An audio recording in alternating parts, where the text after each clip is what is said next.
Anda pasti bersama kami Sehat Bersama Madu. Dalam hari ini kita membahas mengenai sinusitis yang tentunya ini memang sudah bukan penyakit yang baru dalam tanda kutip, tetapi masih banyak masyarakat yang kadang salah paham. Oh, saya hanya pilek biasa, oh hanya keluaran diri seperti flu biasa. Tapi ternyata ketika ini berlangsung selama beberapa waktu yang cukup berkepanjangan, artinya memang Anda perlu untuk memeriksakan secara signifikan. Tapi juga diimbangi dengan gaya hidup, pola makanan, plus melengkapi nutrisi tubuh Anda dengan baik. BioHSA solusinya, dan Anda dapat dapatkan produk yang asli ya hanya di Kantor Madu TV Jalan Sukomakmur nomor 73 Campur Darat, Tulung Agung, Jawa Timur. Nah, dokter, tadi disampaikan kalau misalkan sinusitis ini berkepanjangan bisa fatal dalam tanda kutip ya, Dok ya. Ini bukan bermaksud menakut-nakuti pemirsa, bukan, tapi maksudnya kita perlu ketahui ketika ini sudah ibaratnya menginfeksi seseorang, perlu adanya penanganan, jangan sampai berlarut-larut. Nah, dokter, ini fatalnya ini sampai ke apa, Dok? Maksudnya mungkin sampai menyebabkan apa, di rongga mana. Jadi memang ini benar-benar kalau misal sudah menginfeksi harus benar-benar disembuhkan begitu, Dok. Apa, Dok? Ya, jadi komplikasinya itu bisa menyebabkan finalnya tuh ya bisa menyebabkan kematian begitu ya. Wow. Karena dia bisa nanti naik ke atas ke selaput otak kita. Oh. Jadi meningitis begitu ya. Kalau udah meningitis ya berarti nanti area otak juga bisa terinfeksi. Kalau sudah sampai ke sana ya nanti akan terjadi gangguan kesadaran ya. Orang nggak bisa apa-apa lagi sampai kemudian jadi koma, bisa sampai jadi titik. Gitu ya. Dan dia juga nanti bisa ke organ sekitarnya ya, di gigi, gerigi, di tenggorokan, sampai juga turun nanti ke bawah, mungkin ke paru-paru, ke bronkus. Jadi artinya memang bisa jadi serius begitu. Ya, walaupun umumnya sinusitis banyak yang virus ataupun alergi, itu mungkin nggak sampai ke sana begitu ya. Ada yang sembuh sendiri, mungkin waktunya mungkin yang agak-agak lebih panjang, tetapi dia di treatment, dilakukan pengobatan gitu ya. Ini tadi kita bicara hal-hal yang ekstrimnya seperti itu, bisa sampai ke sana. Jadi tentunya menangani yang lebih dini itu akan lebih baik ya, potensi untuk kesembuhannya jadi jauh lebih besar ketimbang kalau kita katakanlah mungkin diamkan atau tidak dilakukan terapi yang baik dan tepat. Betul. Ingat pemirsa, jangan menunggu parah baru menyesal. Lebih baik mencegah daripada mengobati. Tentu kalau misalkan kita secara dini sudah mengenali, tadi gejala-gejala yang juga sudah disampaikan oleh Dr. Suryo, bagaimana kemudian walaupun keluar lendir tapi berkepanjangan, artinya ini sudah tanda-tanda dalam tanda kutip, bukan mendoakan, bukan menakut-nakuti, bukan, tetapi memang adanya identifikasi secara dini ini bisa membantu Anda untuk menemukan solusi yang cepat sehingga tidak ada komplikasi atau hal-hal yang lebih parah lagi. Karena kalau misalkan lebih parah lagi, biasanya obat apapun atau mungkin tindakan apapun nanti juga tidak akan bisa optimal seperti itu.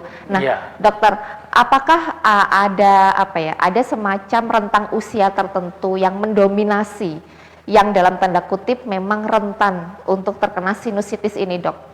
Atau sebenarnya segala usia pun rata begitu, atau bagaimana, Dok? Sebetulnya memang sinusitis bisa menyebabkan gangguan pada semua lapisan usia, begitu ya.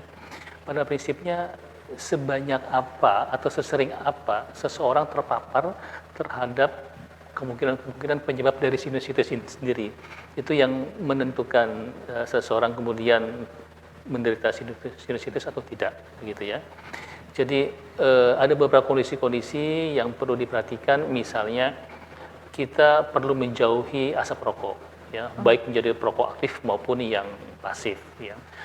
Kemudian juga soal sirkulasi mungkin di rumah kita dalam ruangan atau juga di luar, bagaimana faktor aliran udara yang baik itu merupakan hal yang menyehatkan. Betul. Dibanding kemudian juga kita ada di lingkungan dengan polusi yang tinggi, itu akan sangat rentan bisa mempengaruhi ya ke arah sinusitis. Nah, memang kalau secara statistik biasanya yang lebih banyak terkena ya di usia-usia orang yang aktif dengan pekerjaan begitu, kegiatan ya, Dok, ya? sehari-hari yang punya potensi ya. tetapi pada prinsipnya dia bisa mengenai semua lapisan usia. Baik, dokter, siap. Jadi jangan kemudian saya masih bayi gitu bilangnya. Oh, saya ini sudah lansia. Jadi kayaknya jangan begitu karena ini ternyata bisa saja rentan di segala usia. Baik, sepertinya sudah ada penelpon yang masuk. Mungkin saya akan sapa dulu. Assalamualaikum. Waalaikumsalam. Dengan siapa dan dari mana ini? Ini dari Bapak Syahbudi di Okan 5. Baik, silahkan untuk pertanyaannya, Pak. Pertanyaannya, Pak, kalau agen bio ASA itu kok bisa menyembuhkan badannya berat semua nih. Ya, Kaki, tangan sebelah kanan itu berat kalau jalan. Kalau pesan antar bisa. maaf suaranya kurang Maaf jelas. Pak, suaranya kurang jelas sedikit Pak. Bisa dibantu agak perlahan dan agak keras suaranya? Pesan antar ke Lampung. Ya, Ya. tadi keluhannya Pak? Minta 2. Oh, pemesanan. Oke. Pemesanan obat. Oh ya, ini Dua. berarti artinya hanya pesan Bio HSA saja, Pak?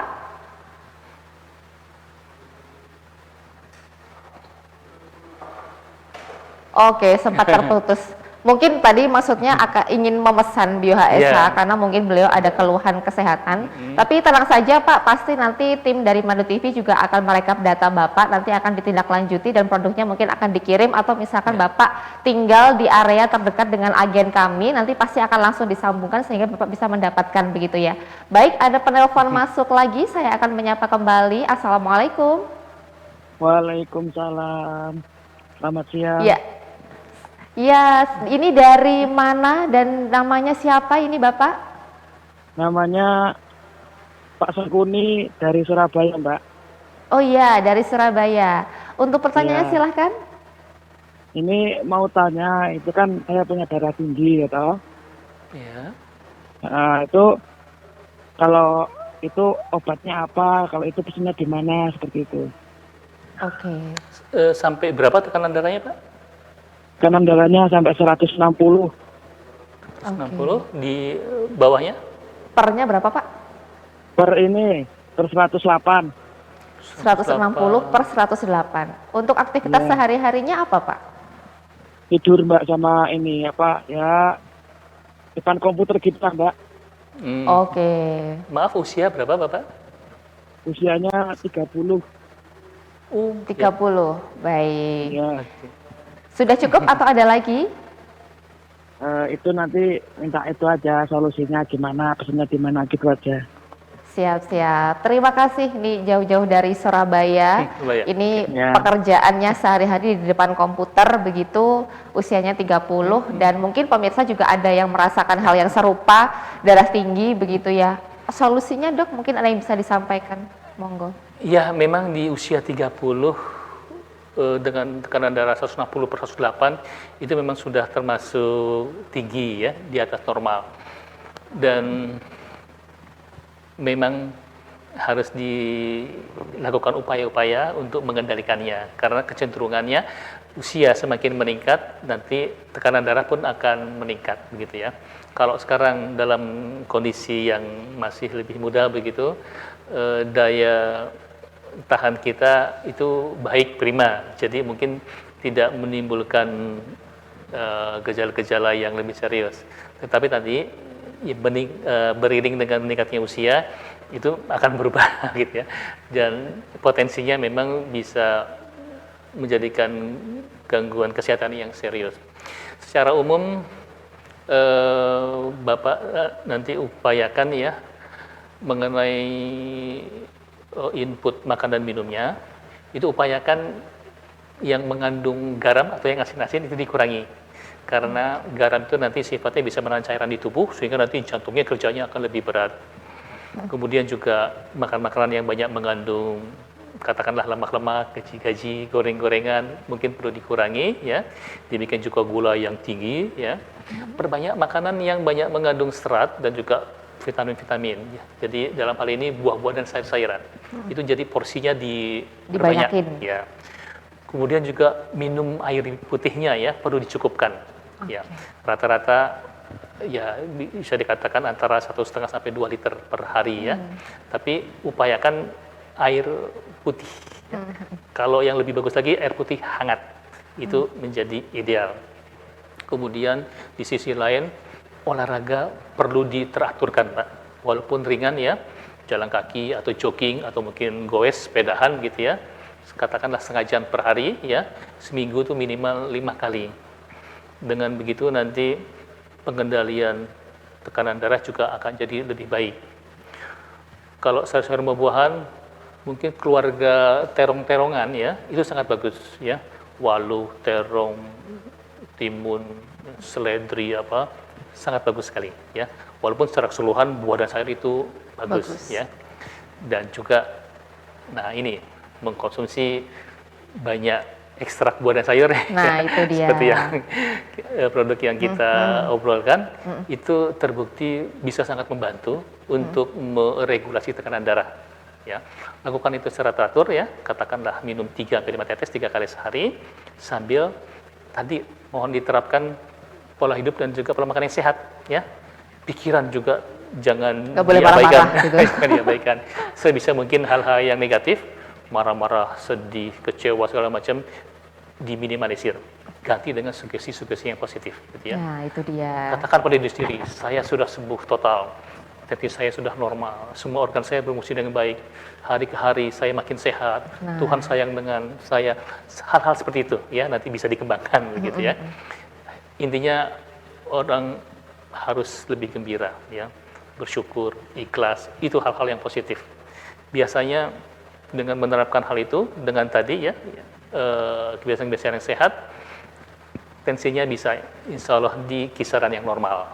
Nah, itu dia. Jadi tidak hanya mengimbangi dari secara jasmani saja, tapi rohaninya juga perlu diseimbangkan, termasuk jangan marah-marah begitu ya. Nanti kita akan lanjutkan, nampaknya semakin menarik lagi. Nanti untuk menelpon masih ada kesempatan dan Anda mendapatkan bingkisan menarik dari kami. Tapi sebelum itu kita akan ikuti pesan-pesan berikut ini.